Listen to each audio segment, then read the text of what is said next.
दूसरे मांगनवा सीता मांगई जाहू ना दीथी पुरवई जाहू ना दीथी पुरवाई हो।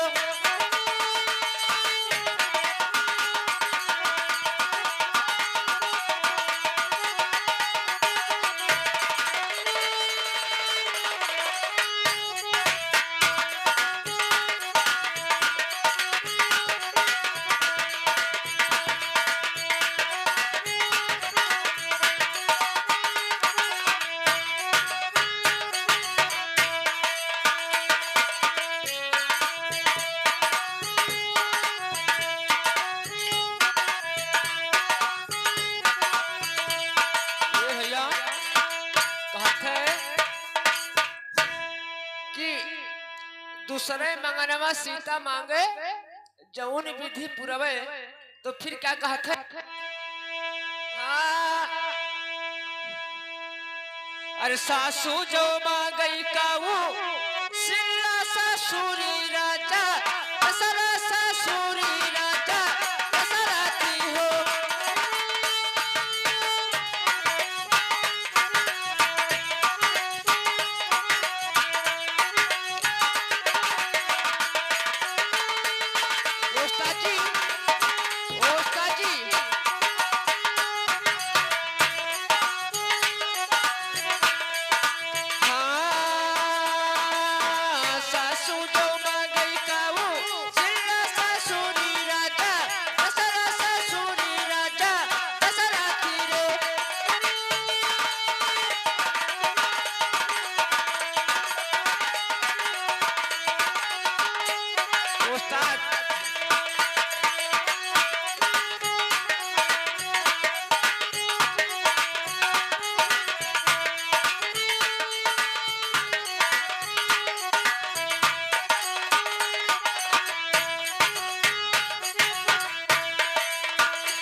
चले उधर कड़िया में खोस दे अब